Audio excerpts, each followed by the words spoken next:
Hey, thanks for listening to Not for Heroes, a place to hear stories from Miluimnikim about home, the battlefield, and everything in between. I hope you enjoy.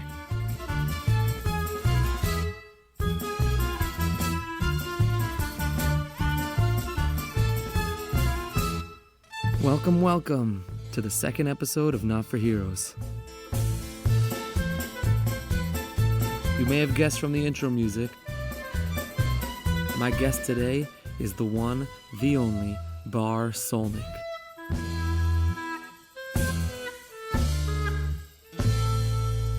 Native Torontonian, Roche vibes of Tel Aviv, father, artist, entrepreneur, sniper, and most importantly, my close friend and role model. In active duty, Barr served in Sanchanim, 202. And in Miluim, Barr serves as a sniper in 551. Hope you enjoy.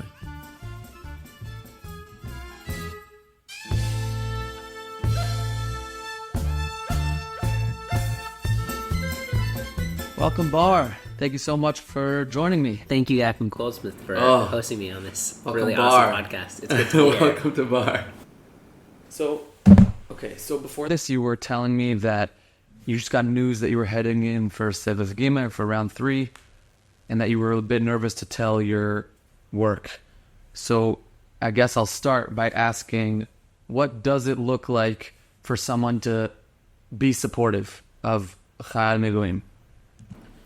Great question. The best support I have, and I'll never forget it, is a friend from the community who he called me a little bit after I was back, and he's just like, "Hey, do you want to hang?" I was like, "Yeah." And then we went over to his house, we watched a movie, and he didn't ask a single question about it, or about the army. Wow. He just was there to be a friend. Wow. And that was so supportive, because that just really felt like it gave me my space, and it was building new good memories. And that's it. That's awesome. Yeah. Yeah.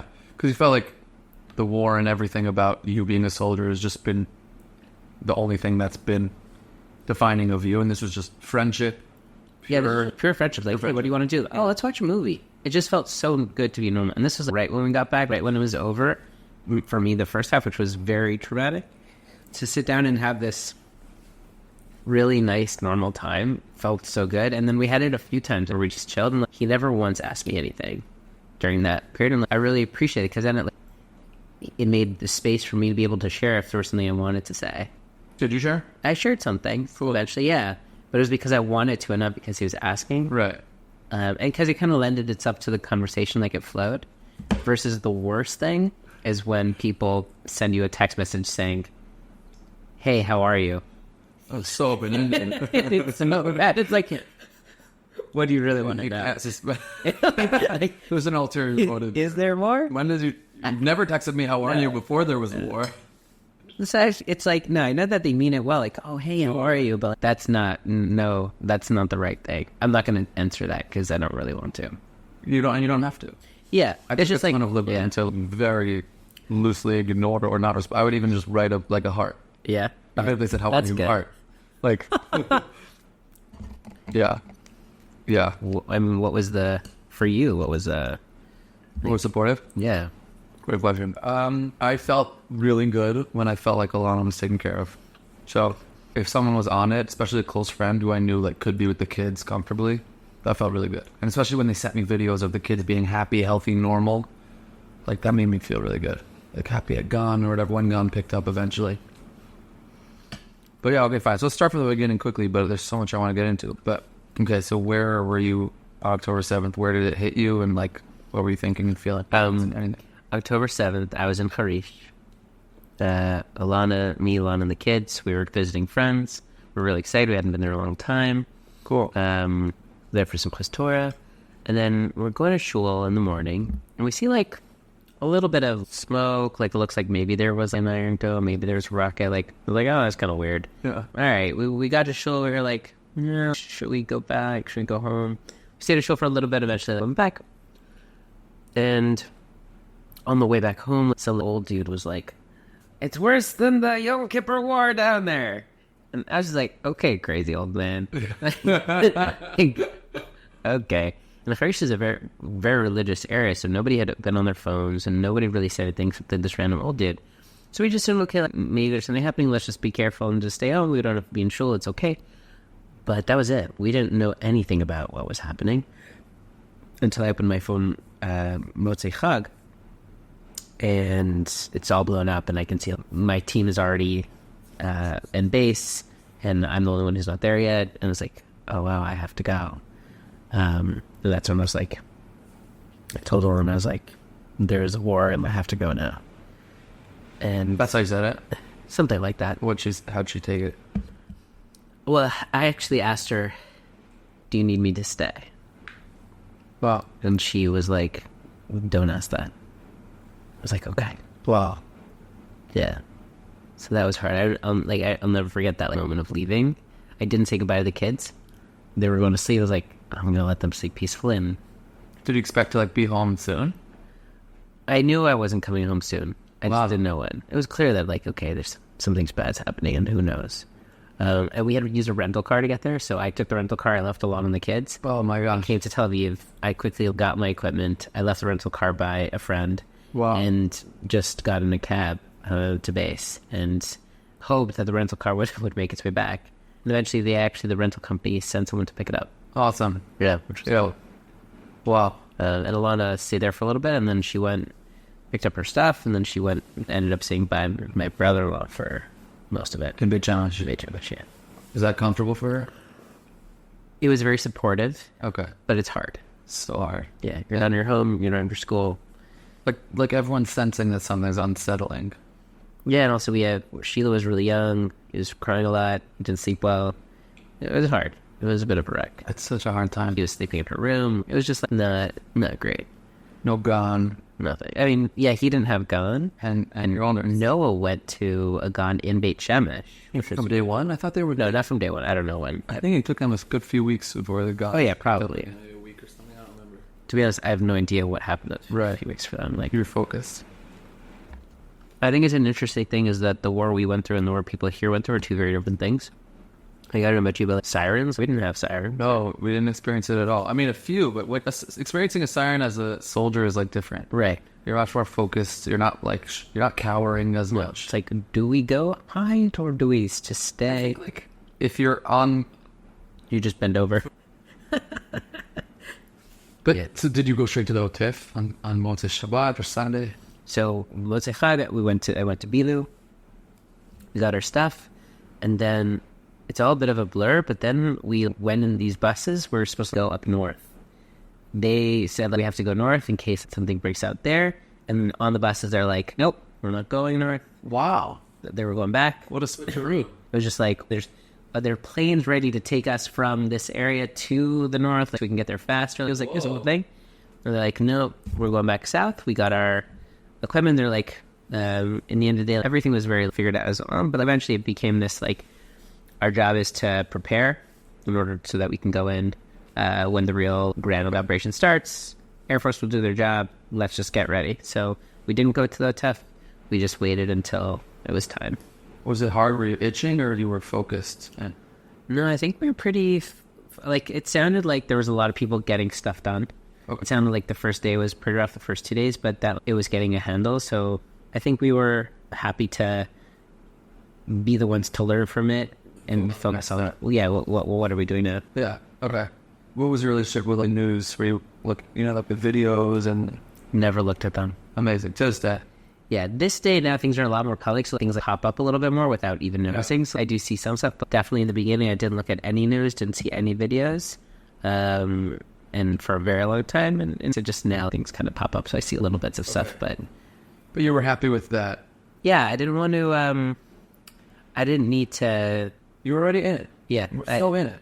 we know what we need to do, we don't have to go backwards. There were people that weren't in it and were hungry and thirsty for connecting Right. to the tragedy, but we were in it. We didn't need to. One nice thing, though, they did was they gave us a few pictures of kids that were kidnapped as a motivation at some point. It's like, hey, this is who we're going to fight for. Okay. Right, like in a good way. Okay. And like we had like, these little pictures, like okay, this, and like we brought it with us. Okay. And it was really cool when those kids were released.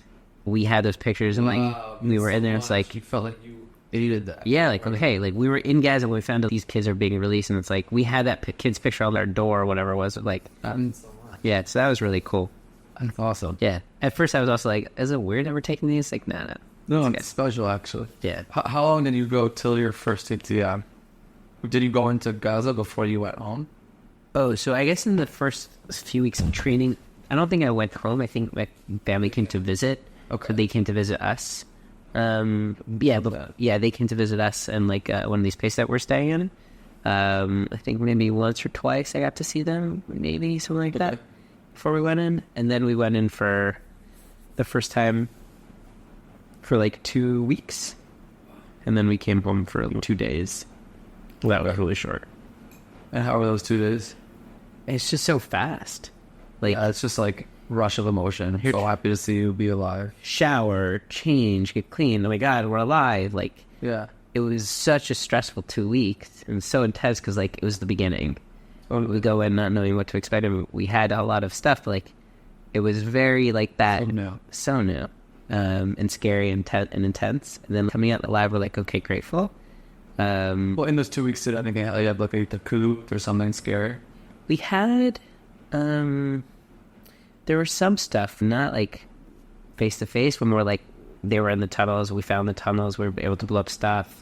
Some people, we got some injuries. So there was, I think on our second day, a drone with a grenade came and dropped it on one of our teams. That's scary. So one guy got injured, dude. That's scary. One guy got injured from that. And then it was, I think, it was in the first 2 weeks that we found a Sefer Torah that was taken on Tofas Torah. What do they have? They just stole it. I've been taking this. I don't know. Kid's backpack and some body parts.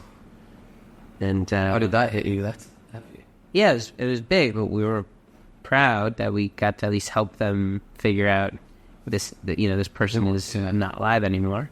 I was thinking about it as you help them reach a certain closure. Yeah. Though it's sad. Right. Yeah. The other thing was we found, I think that first week or two was very educational for us as like who we're fighting. So we saw their plans. We got to see everything. It was very clear what they were doing and how they were planning for this. Beit Hanun was the center of all of that. The intelligence they had, what they thought our reaction was going to be. We found all their intelligence, and it was like, yeah, these are bad people. Like, these are really bad people, and everyone here is a bad person. Right. So it gives you some certain clarity on what you're fighting for. And like, 100%. that helps. Yeah. Super motivated. Because usually you think, okay, it's Hamas, and then there's the people, and it's like, no, the people is Hamas. Well, it's also, it's When very confusing. When every other house... And what is Hamas? And it's very confusing. Right. It's so confusing. I would just try to tell people we call them the enemy.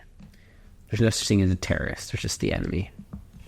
Like, And that helps you. Helps me personally because it's much easier than saying, like, there's this... When you say terrorist, if you close your eyes, what do you imagine? Good question. Someone with like an explosive belt and a mask covering their face and like... Right. Not a 15-year-old kid just wearing regular clothes, like a jeans t-shirt. Oh, that's what shocked me. Like sneakers. Yeah. Sneakers, jeans, and a gun. Yeah. And that's crazy. So it's not an army. Right. It's also not like that. Is that a terrorist? No, let's just call them the enemy. It's tragic. Yeah. And how much of this were you communicating back home? Was there a filter or was it... I think I shared the highlights. I don't think I shared every detail, but I shared things that I knew would be important for Alana to know. And I wouldn't share until I was home. Usually, like, come home, right? Because we didn't have phones. So when we would come home, I would, talk about some of the stuff that we went through. Maybe not get into every detail because then it gets kind of gross. Like, our second day in, which was really part of our first day because we didn't sleep that whole first 48 hours, where we walked in. By the way, everyone else drove in. We walked from Erez to Beit Hanun, which is really nice. 6 kilometers? Yeah. Wow. But 6 kilometers when you're the first guys in, or you're like Oh, it's through a forest. There's like, they're going to kill us. It's terrifying. Terrifying. You feel so exposed. You're just a little fleshy human. It's terrible. Oh my god, terrifying. Yeah. What, like Temteka, like in the dark? Yeah. Middle of the night, just like we walked through. Were you the Samal at that point? No, actually, I was not so then.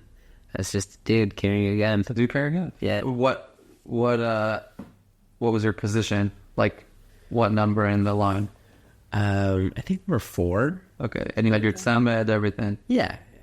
He was taller than me, so which is good because He was taller than you? Yes, he gets shoot first. Amazing. Most probably. Do you tell him that? No. No, you should. Yeah. And this, nah. But, wow. Were you closer to the guys? You closer to the 7? Yeah. So it's funny.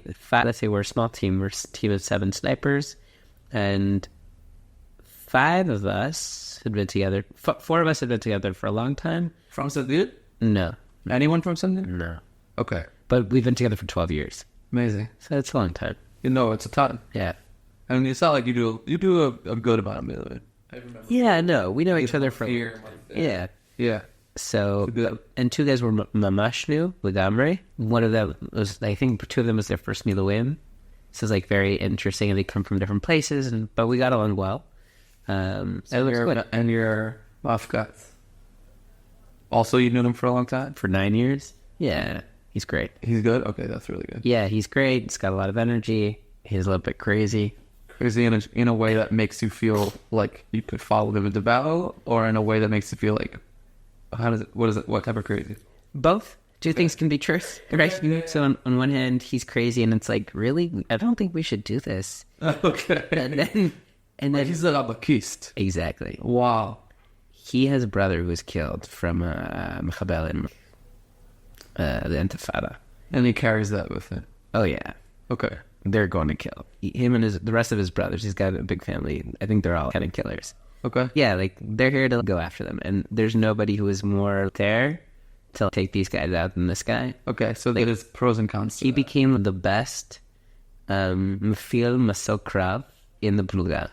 And the dude, probably. Wow. Because we can see really far. Yeah. And we're really accurate, so even if we can't shoot someone, we can still guide really well.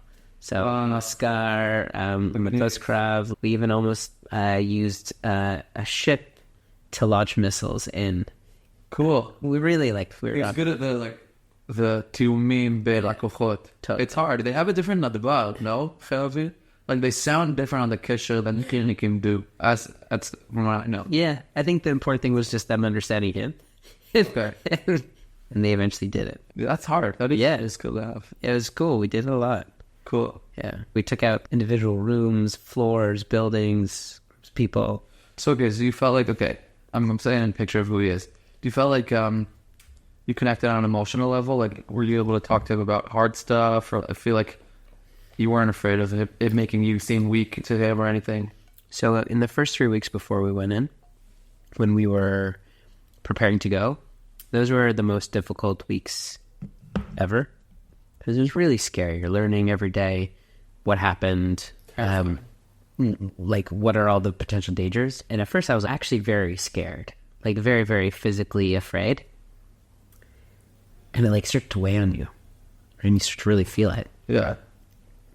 And I didn't speak to a lot of the guys, but there's 1 or 2 other guys in the dude, not in my team specifically, that were like also kind of, clearly not doing so well. And one of the guys, he's like, just wanted to let you know, I can't go in. I'm going to go back to our other unit or because I can't. It's too scary, basically. It was like, I'm really proud of you that you're doing what you need to. And like, wow, like you took it well. Yeah, because good for you.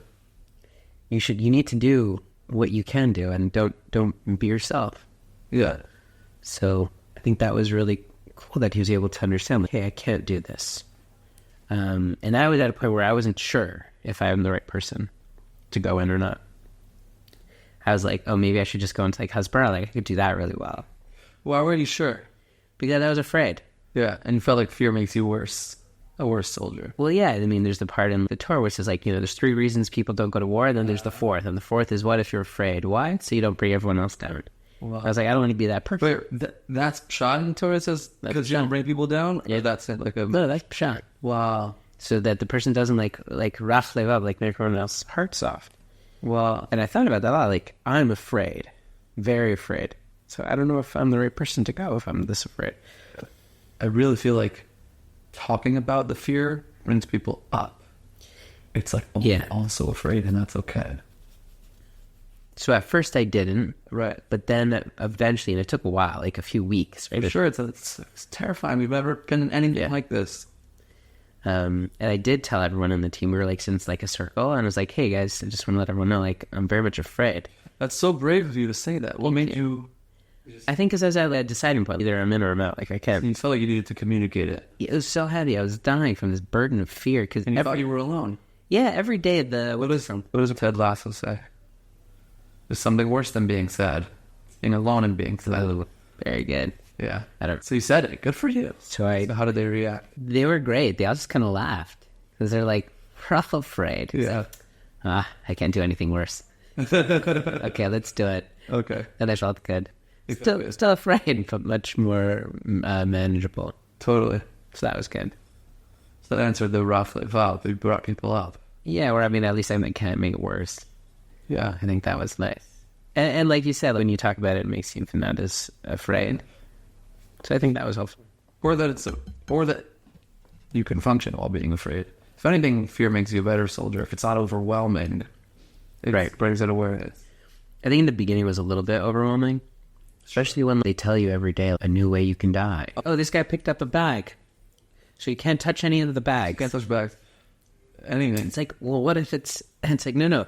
And one of the worst parts was like, we don't know what we're going to see there, but you may see bodies of soldiers that are alive even, or dead. And they could be booby-trapped. And it's like, well, that just sounds scary. Really, it's like a horror house. Yeah, I don't want to do that. Yeah. I actually also, you just reminded me, I remember they also said, bodies being booby-trapped. Like, Just sounds like Batman, like with the Joker. it's sadistic. Yeah. I was like, It's sadistic. It sounds like these are terrible. Yeah. Was there ever a because I didn't see it. I haven't heard of one in the army that a body was booby-trapped. In my second day, I ended up, like, I think the same where we walked in and we were in some area that was very hot, so we sat down for a second, and when the guy goes, Barr, you're sitting next to a dead guy. We'll look right next to me, it's like, oh no. And you just see the spine and like melted green flesh of some dude, and like, that's disgusting. It's really gross. And then the smell is overwhelming. Everyone else melted. I get it, and I did. Wow. Yeah, it's outside, it's a little. That sticks with you. Yeah, Well, I'm sorry you had to go through that. that was funny. Okay. Yeah, So, that's funny. yeah, it was. You gotta look for that stuff. Yeah, we had a few good funny ones. One great one, I think you'll like this, is Okay. we were leaving some place, and you know how places get gross after a while? Yeah.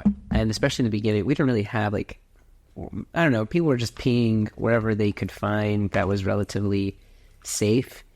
And so people were peeing on the second to top floor in the stairwell, just on the stairwell. They're just on the floor. Like, no, but I was just be in that direction there. Yeah. He'll be okay. Disgusting. Disgusting. So we leave. You didn't develop the urinal system? This is the like first week. Yeah. It's still, everyone's still just trying to survive. Yeah. And people weren't using bottles. They're just trying to survive. It's like, okay, that area is safe. Great, pee there. And at some point, we're leaving, and my friend Mayan goes like, "There's like some drippage of the pee." Oh no! From the roof. From like from the stairwell, whatever. Feeling down to you guys. To where we're walking, like in the stairwell. Oh, God. And he goes like, "Man, everyone just be careful. There's like some pee drip here." He's like, "Okay." And right behind me, one of the guys, and he's from Australia. He goes like, "Oh," he's seen catching the pee in his hands. He goes like, "Oh, Maya, this is great." He thought it was rain or something. Oh my gosh. So good. He's like, "Oh, what is that? What is that?" I'm like, "Oh yeah, that's pee, bro." Yeah. Oh my God. Just happy he didn't drink it. Disgusting. Yeah, it was pretty gross. Oh my gosh, yeah. We had a few good stories like that. Did I tell you the story about the guy with the Yemenite guy who said this like isn't a war? No. So, also first week, we went to get like our first like asbaka. They dropped off like water and food somewhere, so we had to go get it. We went in the middle of the night, picked it up, brought it back. It was very heavy. We were a little bit annoyed, but it was fine. But we complained because it was heavy. We didn't bring enough people with us, and it was a little bit messy the first day. And when we came back, it's pitch black. There's no lights, glass on the floor. And one of these older guys from the Gadood who's been there forever goes like, Tamnuddin Maza, back in Lebanon, we used to have to walk 2 kilometers to get our asbaka. That was a real war, not like this one. Wow. The moment he said that, there was a huge boom. And the person he was speaking to, the door flew off the hinges onto the guy he was speaking to. And we all started laughing so hard. It's like, so good. It's like from a shot. It was like a perfect Tizimon. It was great. Oh my God. Yeah. He felt bad. He did. Yeah. How do you feel about the straddling the balance of complaining but not wanting to bring your tzeva down, like the people around you down, bring the mood down? So I found I didn't manage the balance well. What was your balance? It was big ups and downs, like big downs, big ups. Okay. And it took me a while before I was able to stabilize and like, okay, you can complain a little bit, but at least, I don't know. How about you? Yeah, I think it's probably better to ask my team. But if I were to tell you what I think they would say, I think they'd probably say I just mostly positive. Okay. All the time. But even if it's hard, it's better to keep it inside. I think I just, most of the time, even when things are hard, find the positive aspect of it. Right, so I don't know how to like accept that it was hard. And right, well, the asbaka came. Oh, thank God. Amazing. Yeah, no, there are times where I can complain, but I would say very rarely. Okay. And when I complain and I'm angry, usually everyone notices. It's like, because it doesn't happen often. Okay. Yeah. Okay, that's good. Yeah, I could probably complain more. You for sure. I'm sure you built up enough credit. No, like I People think appreciate having that person like you on the set. Like, yeah, as long as it's not like it's. I think it's always good to be positive in your mind. Doesn't mean you always need to share it. Right. So you're nervous about oversharing. Yeah, because positivity. If someone's having a hard time, positivity, exactly. I don't want to be the guy be like, dude, no, it's great. Yeah. No, dude, you're right, it's shit. Yeah, you're allowed to have time. Yeah. One of our friends was good at. After one of our rounds, every time we'd go home, we'd have like a sit down and say what we learned, what we should keep, what we should do better. And one of the things that he said I really liked, he's like, everybody has a shit day.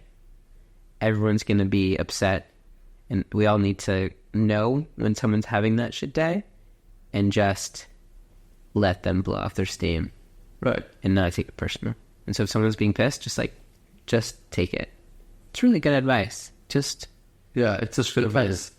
It's so underrated how it's a surprise. It came as a surprise, but suddenly you had to live in such intense close quarters with such a group, just a handful of guys, and you just have to work out everything together. It's like way more intense than roommates or even marriage. Like you live through the craziest fears and elation and adrenaline and everything together, and then you have to like poop next to each other and like everything. Yeah. And stink and get share the load and like manage. And then you also have to be co-CEOs because you all have to manage an incredibly hard task. Yeah.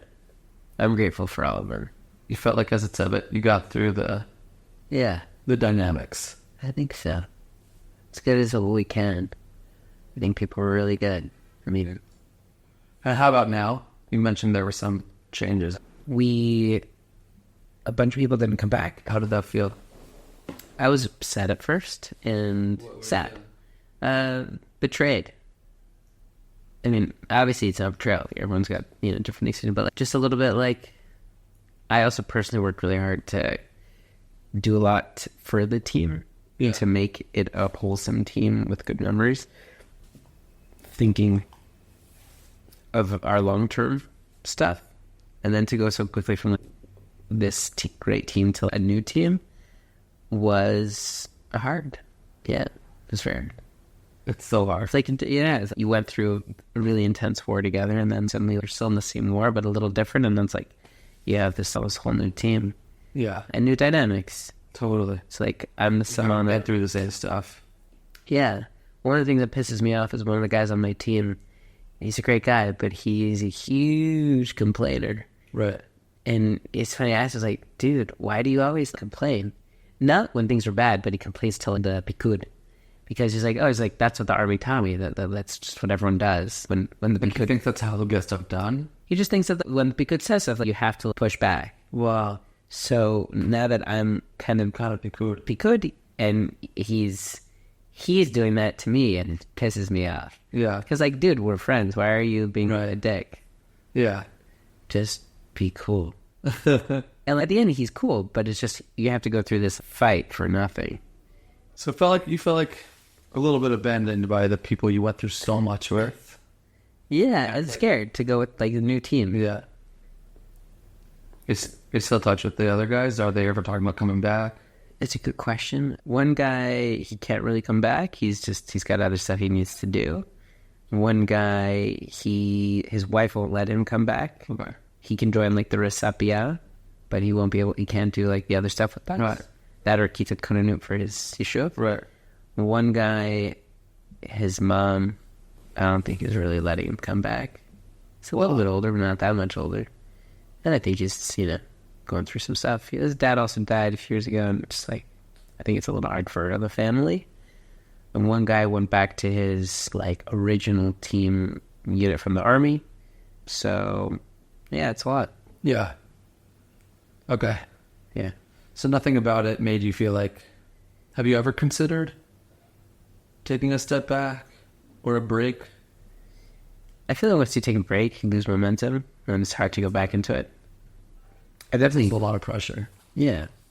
I also feel bad because we have such a small team, so everybody matters. So, I mean, maybe I'm a sucker, but I just know that our team needs it, and everyone matters. So if you're not there, it makes it very hard to operate. And I still have strength and energy, and as long as I have a supportive family, then I'll keep doing it. If that ever were to change, then I would definitely rethink my position.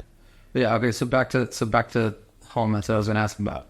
So you were saying her Yeah, no, life's like deepest fear is that you would die. I think that my wife's number one fear is me dying. Yeah. But I don't think she's afraid because my mom says a lot of Tehillim. She's a very spiritual lady.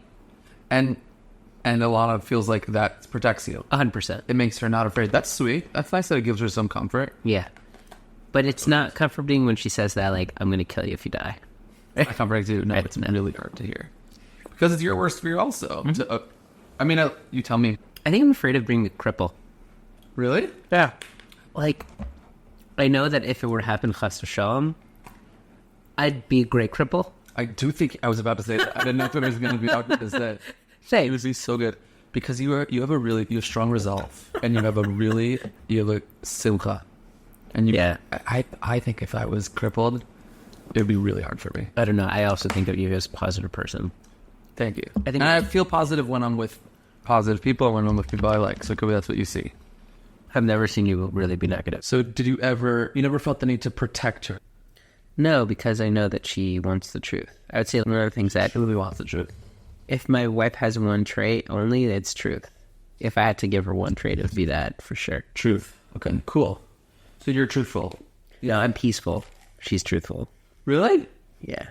Wow, that's so interesting. Yeah. I don't think I think I want to be more of a truth type of person. Wow. But I think my wife helps me with that. But my nature is to people please. My nature is to find the road of least friction. Okay. And sometimes it's sneaky and sometimes it's not, but like to look for the way that's calm, not necessarily truth, because I care about peace, so I want things to be easy. Well, in a way, you're being truthful to yourself because one of your values is peace, and you're obtaining that value. That's a very nice way to say it. No, it's not nice. I believe that. Well, I appreciate that. Yeah. But I look at it as like, no, I'm excited to learn from my wife about know when to to do that, but no one to just be honest. Yeah. Even if it's not peaceful. Because, like, Pinchas, right? He stabbed Zimri and Cosby. He killed them. Right? He does this heroic, aggressive, violent act. And what's the bracha he's given? Brit Shalom. Exactly. So sometimes you actually have to break things to get peace. Wow. I always think about the line in one of the hallelujahs, Asam Gvulech Shalom. Sometimes what brings peace is boundaries. Is boredoms. I totally resonate with that. Yeah. Connect to that, yeah. Yeah. Just tell me more about home. So, when was your first, like, real Yitziah? At least for me, I remember that the beginning Yitziot were, like you said, so intense that there was almost no struggle. Like, it was, like, intense emotions. Leaving was hard. But, like, being there was good. Right. It was only later when the Yitziot started to be longer and more frequent, and I was actually home for, like, a couple days at a time. Tried to get back into normalcy, even for a couple days. That was hard. But tell me about you coming home. It's funny, hearing you talk starts to bring the memories back, because I have a good way of, like, selective memory. Okay. I block out a lot. Is that part of what you think is not truthful? I don't know. I think that's just a defense mechanism. That's great. You think it's great? It's great. For me, offense is Shifra is a big bracha. And I forget a lot.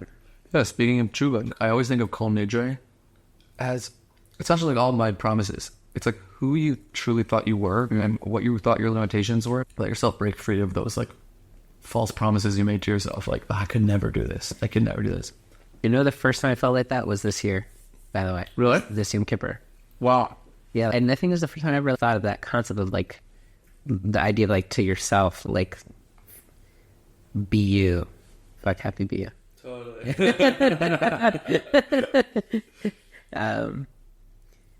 Yeah, so I think none of the two were ever very long, right? Like, a few days max, and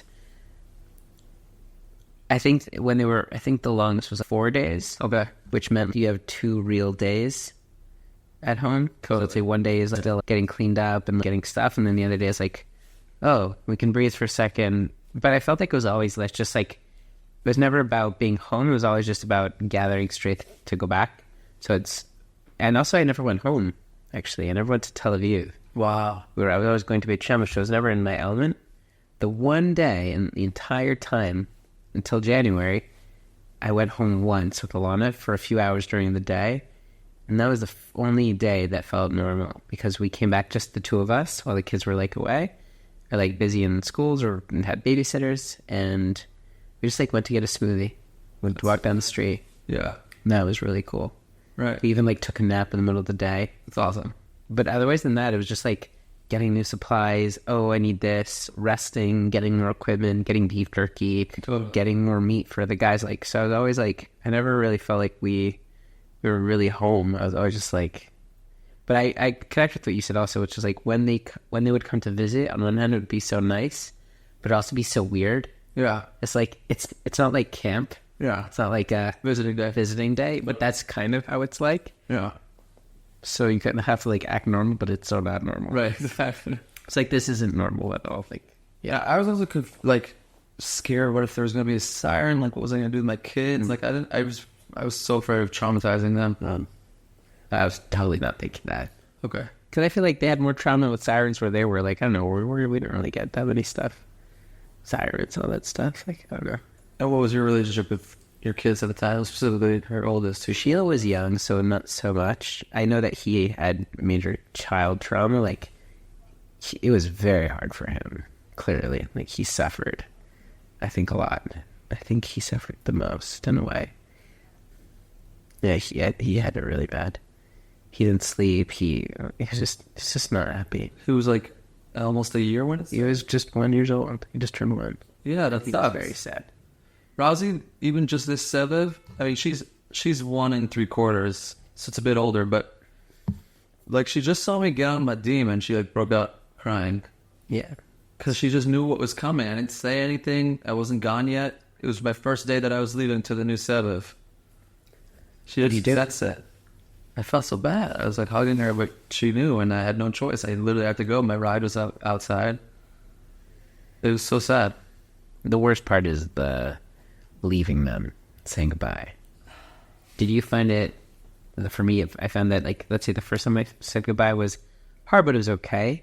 And every time every New Year's leaving to go back to family was more difficult.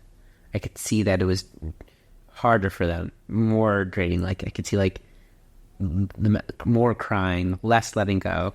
Totally. Did you have that too? Yeah, and they more understood what was about coming. Right. Yeah, totally. They also, like, develop during that time because they're kids. Right? Yeah, every 20 months is a really big world. Yeah. Yeah. Yeah, like, they're growing, they're understanding, they're learning more. And, like, do you want Noah to be proud of you? I never thought of that, but yeah, for sure. I mean, in the long run, I would like her to be. Well, in what way? I'm asking because, like, how did you tell her about the army, about having... I don't think I said anything. I think Alana really took care of that. It's really their role, and it's, like, such a hard role. Yeah. It's a really big responsibility. Yeah. What did you do? Do you know? Did you talk about it? Honestly, it's a great question. I'll have to ask her. Get back to me. Yeah. Follow-up episode. Because I really don't know... I know she knows I'm in the army, but I don't know exactly. I know she knows I have a gun. I mean, one time she asked me, like, do you shoot the bad people? I said sometimes. Sometimes you just capture them. It's like funny hearing those questions. It's just funny hearing them. It's hilarious. Yeah, like, so do you shoot the bad guys? It's like, only when we have to. Right. It's like, where did you come up with any of this information? What does shoot mean? What is that? Yeah. For a while, I didn't know what a gun was. She just, like... Yeah. But I felt guilty about, like, not talking about stuff. I feel like talking is better, even though it's worse, you know? I think talking is better. Yeah. But it, like, definitely could... In some ways, it could make things harder, but in the long run, I think it makes it better. I think, obviously, in the end of the day, they're kids. You have to tell them in the world of a kid, right? And, like, what words do they understand and how to... be smart and not tell them. I want them to feel safe in the world, you know? Yeah. Do you feel safe in the world? Do I feel safe in the world? Yeah. There are days, and then there are days. Yeah, so I feel like if I don't feel safe, like, at least she should. I like that, yeah. I feel like there's a dishonesty. Well, you can feel safe and be prepared. Yeah. You know? But someone suggested that to us, like, about how that's out of frame, running to a siren. Like, we're going there to stay safe. You put on your seatbelt to stay safe. You wear a helmet to stay safe. You don't cross the street when it's red to stay safe. These are things you do to stay safe. Right. That's a great way to look at it. Yeah, it's kind of like, it's not traumatizing. I don't know. Well, it doesn't have to be traumatizing. I think one of the challenges, though, that the sirens are very loud and sharp and like, oh my God, they hate you. Yes, I think they're traumatizing. Like if it was like, hello, everyone. It's time to go to your McLeod. Oh, I did do that? Sure. Come on, guys, let's go. And then it's like a lot more comes. Like, oh, wow, this loud, sharp noise. Like, we have to go now. You have a minute and a half, at least, from Tel Aviv. From Tel Aviv, I might say, yeah. Like, there's so much time. Everyone, gather your stuff. Yeah, take your time. Trust. Where's the water? Yeah. Have the bottle. And then it's all like, everything's everything. Yeah. Like, if it's actually true. Okay, so what was your first set of up? What month were you like? What month did they tell you, like, guys? I think you might. We're nearing the end of this round. You're gonna go home. Like for good. Like for good for now. For good for now. So on paper, I think January 15th we finished, and okay. they probably told us a few weeks before. Okay. Yeah. So what was that like? Trying to get back in, like into life. Yeah. So hard. Oh, so hard. Everything was really stupid. The work was meaningless. It just felt very bizarre. I remember one of my first week back at work, I like heard someone complaining about like happy hour. They had one happy hour at the beginning of the week, was complaining they weren't having a second one. I was like, oh my God, where am I? And, like, oh my God. I worry about not having enough poop bags and pooping safely. We got sake kakis. Yeah, thank God. And this guy's complaining about having not enough happy hours in the week. Like, this is not okay. Yeah. I was very angry. That's so hard. You feel so misunderstood. Actually, this was interesting. In my first week back, a company has an Arab worker who came to the office, and we started talking a little bit. Wow. And I thought I was doing good because I think it's important, like, and try to be like open-minded, hearing people's thoughts. It's like, I don't know. Yeah. Well, he said something really intense, which was like, I forget the exact words. It was something of like, he was saying that both sides were just doing like a cockfight or something. I was like, what are you saying? That's really hard to hear. Yeah, but I did try to have a real conversation with him and to like understand where he come from. And his challenge actually was interesting, which he's like, I thought I had friends at work and now I don't. That's really hard. Yeah. So I was trying to be like a listening ear and like a normal human and like, hey, like we can be people. Right. But at some point you clicked. You were still a soldier at that point. Yeah, I was still like, oh, I'm angry. Yeah. Talking to you. It's so challenging. Again, that at home with kids. What was your like essence level? I become a lot more angry, which I really don't like. Why do you think? Patience levels are just lower. I mean, I don't think patience levels are lower. But I relate. I think everyone does. I think that's a symptom that it's very universal. I don't know why. Maybe, and I'm just guessing, but maybe because the things that maybe they're complaining about or doing, like I'm used to operating in an environment where things just get done. Totally. That's what I'm going to say. Chaim, hey, I need to bring this. And also if Chaim doesn't, it's like, Chaim, I need it. Like, I need it now. And like, it'll get done. Like, maybe not. A second, okay, like, quickly. And here it's like, when you try to touch your kid, you say like, hey, I need you to change your attitude and like be serious. We have to go to sleep. And it's like, and they don't. It's like, oh, what do I do now? And that's really hard like that because they're children. Totally. But yeah, I think that there's truth to that. So we're like really are averse to it. Like, yeah, things get done. Exactly what you're saying. I mean, yeah, but it's not that there are like fights with like, oh, like I wanted the Hamal to like tell me whether or not we could cross this area. Right. And then they said we could, and now we're waiting for 2 hours. And that's frustrating. But in the army, you're also allowed to be frustrated because that's frustrating. Right. Like when it doesn't go smooth. You're allowed to be pissed at that. Right. But at kids, you're not supposed to shout or scream or... I mean, doesn't really help, I think, to like a friend of mine's mom, she never screamed at her kids. Wow. And I was like, how do you do that? She's like, well, I just knew it wouldn't help. Like, I mean, that's nice that you know that, but it doesn't help me to know that. Like, yeah.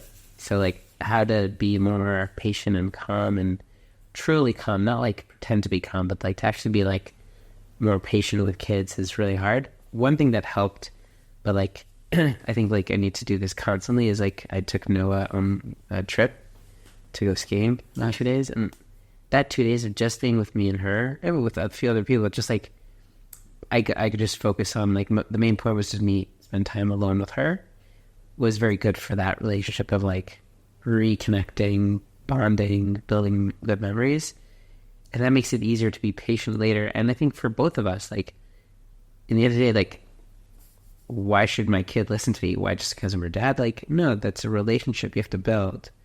Right? I mean, we expect it, but in the end of the day, they don't just do, like, they're also people. So I think when you build stuff, like, you start to build also, like, with your team in the army, like, you build those, okay, like, I trust you, and you trust me. And if you're saying something, it means you really need it. Yeah, sure, I'll go do that. And I think just building that new relationship the father and daughter relationship or father or parent kid is something that's not just magically there. I think it's built over time, and when you lose that, when you have months that you're away, you think you have to rebuild that. Totally. I think that helps. And with your spouse.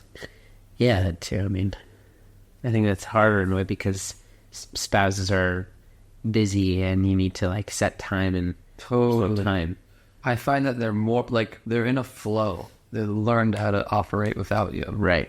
And to be dropped into that flow, it's like it rocks the boat. Yeah, I mean, I wanted to go away with Alana when I got back, and she's like, no, I have to go to work because I've been working for 3 months. So, like, well, that's stupid. Like, you have a life? Like, no. Like, yeah, was working headers. And Yeah. it's like, But for some people, I mean, it does. it totally does, but it's also Yeah. really coming at it from two different stories. Yeah. It's really hard. I had a good friend who gave me, like, if someone wrote up, like, a list of, like, questions that you get to ask each other to try to resync up your stories. Basically just, like, making time to, like, resync up and appreciate, yeah, thank you, each other's, like, what you've been through, what was hard, like, even, I'm instead of email now, but, like, all through the bed and everything. Like, when I get back, I'm kind of, like, tired, and she's also tired. Yeah. Like, we're both at zero. We both need each other. That's really interesting. Yeah, like, there's so much to recover from and work to be done, but also we can't so much. Like, also, in some ways, I know it's weird to say, and maybe she won't even agree with me, but in some ways, we're closer than ever. Like, we went through hell and back. Like, yeah. Do you feel like you went through it with her, or Sometimes separate, and then, but no, I don't feel like I went through the war with her. I feel like I'm going through this war with her, like the continuous war of, but like, yeah, like readjusting, coming back, resyncing up. Like, we're going to do all this together. do you talk a lot about it? Try to talk more. I felt like I was hiding a little bit. How about you? I think that it's like, definitely talk about it, but it's when there's so many things to talk about, it sometimes just like gets lost in the like regular errands of life. Oh my gosh, that's so hard. Yeah. It's like, There's so much. we have to talk about things we have to do. We have to talk about the kids or life. And it's like, oh, and like, remember that time that like you were gone for 4 months? Like, oh, should we talk about it? It's like, no. Exactly. Yeah. We'll talk about it after the next episode of Seinfeld. Totally. Which is valuable also. So would you do these questions? It's really good. I would. Like, I'll send it to you. Basically, do like a nice date night out of it. Wine. Cut up the questions in a bowl. You pick them out. You both answer. Like, what gave you strength in the past like time that we were apart? Who did you lean on? What was your fear? And it's just, and then you just relearn each other's stories, but also reappreciate what each other went through, which is always appreciation is like number one. I'd like to do it and write it down so that like I have it in stone, because I'm sure we had like some of those things maybe like sporadically. I'd like to like have it like organized and then to like really like go through it again now. Yeah, that's also good. Just to like have it somewhere to keep so you can go back and like listen and like remember. I think that'd be cool. Yeah, please send to me. I'd love that. I was gonna ask you about religion. Like, if you felt like it's changed your relationship with God or death. Because you came into Tion with, like, you were the first in your family to do the army. Well, my dad did the army many years ago. Oh. My dad's Canadian, but he came here in 1980. So tell me, okay, so you grew up pretty Zionist? I didn't grow up Zionistic. Okay, so do you feel like when you first mitgeist, was it a religious choice? Did you feel like it was holy, or it was mostly like how you saying these are my people? Number one is the people. Cool. I think other things are tied to that, like religion, and like to your initial question, which is like my relationship with God during this time, which is, I would say, people are tangible, right? You can see them, you can feel them, you can talk to them, and that for me is easy to fight for and to live for. And it's like, my mission could be tied to this people, and that will give me a lot of energy and strength. And so when a friend of mine asked me, he's like, when you were in Gaza, like, what gave you strength? Was it the hostages? Was it protecting your family? Was it your country? I said, no, it's none of that. It's the guy to my left and my right. It sounds cheesy, but it's so true. It's so true. It's the only thing. Because that's what you have. Like, that's also why what you're saying before, that it feels like such a betrayal when the guy to your left doesn't have ball. I know, totally. Even though I don't want to come off like that, because it's really okay. No, It's really okay. Everyone has to do what's good for that. And also none of them are like doing anything bad. It's not like, like this guy's in the Shirat Bitachon, this guy's here, like everyone's fine. It's really okay. It's just to care about your home life and your relationship and your job and your business. It's just, I'm sad because I like to be with those people. So it's okay. So you're doing it for the people. You're right. Yeah. And so then tying that back to God and Judaism, I think I connect more to the land and to Israel, and I feel even more connected to it since the war. Like, wow, like I fought for this place. Like, this is my home. Like, I'm proud. Like, I connect to every human here. Like, I fought for every person that I see, and like I feel like a real connection. Wow. Which is really nice. With Hashem and with like the other stuff, I think I want to be more grateful, but it feels like in some ways even further away. Like I don't daven Mariv as often as I used to. Like I'm more relaxed at like being like, it's okay if I don't daven Mariv. Like it's okay.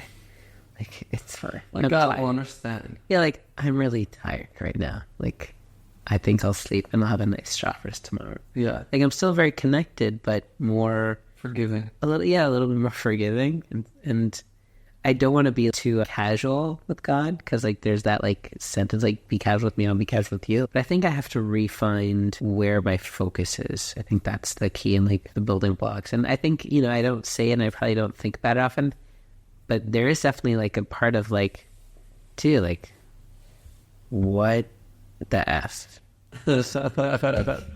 Yeah. What is happening right now? Yeah. Like, I hope you've had a plan. I know you have a plan, but like, it would just be great to be involved to like know what that plan is.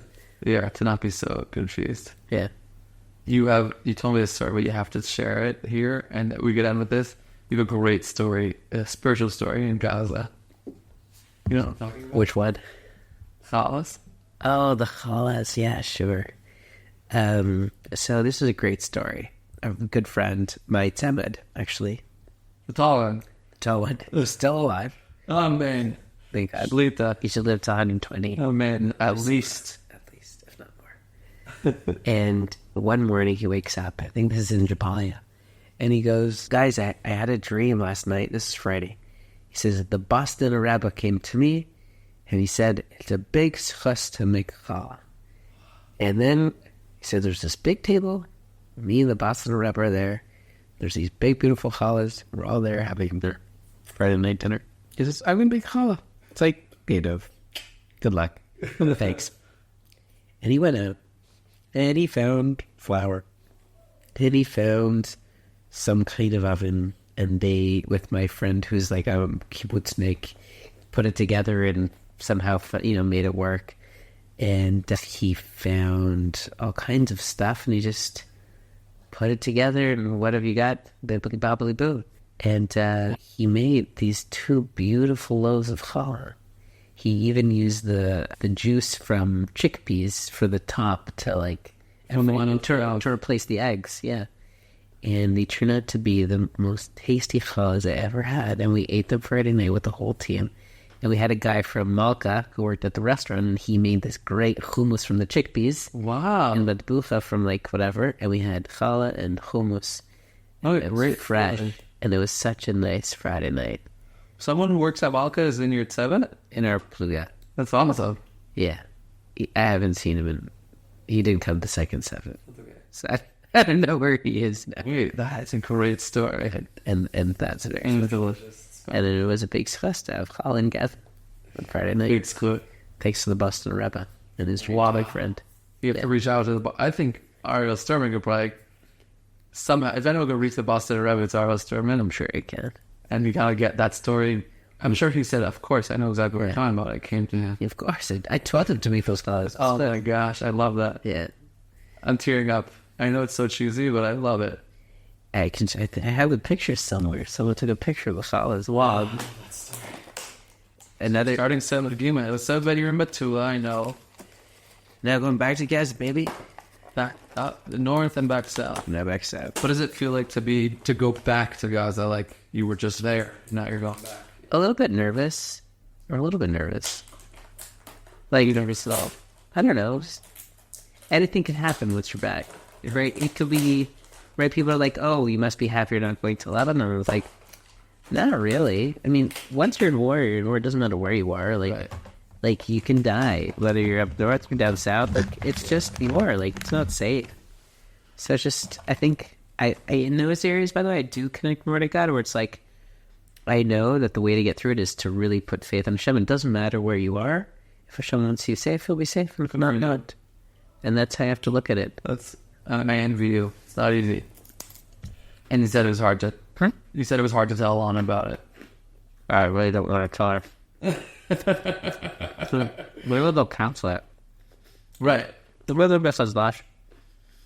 What were you fearing when you were talking? You're like, just Just her face. I just don't want her to be sad or angry. yeah, Or sad. yeah. Yeah, sad's the worst. So what gives you the strength to keep going? I mean, especially when it's sad for your home. I think my family now. No, I really do think it's my family, which is... Even though they're the ones that are sad, Yeah, the ones that give you strength. well, I think because I want them to be safe. And I know that fighting is fighting for every family to be safer. So if I could do even a small thing to make it a little bit safer, then I'll do that. As long as they're okay with that, then I'll do that. So, Wow, good for you. what gives you strength? I mean, we were saying earlier, like being with people that you like, and when it's good, it's great. Mm-hmm. Like when you're in a good flow with them, and you're laughing, and you're like, it's great. The highs are very high. Yeah. Wow, dude. There's so much more to say, but I appreciate you doing this. Thank you so much. Just thank you for joining and opening up and sharing, even though it's not easy. It was definitely brave. Thanks for having me here. Well, this was great. We'll talk so much more. It's great to be on the Not For Your Heroes podcast. Thanks for having me. I was thinking of you when I thought of the name. Really? Because we were laughing early in the war of like, about what are you supposed to respond to thank you for your service? Oh, yeah, we did talk about that. Yeah. Like, thank you too. Anytime, Bobby, anytime. Yeah. So thank you for your service. Thank you for your shirt.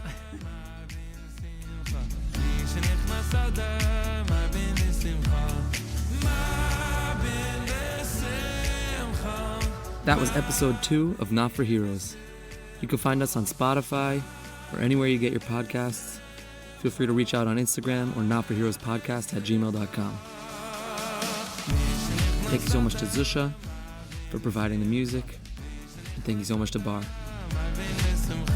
See you next time.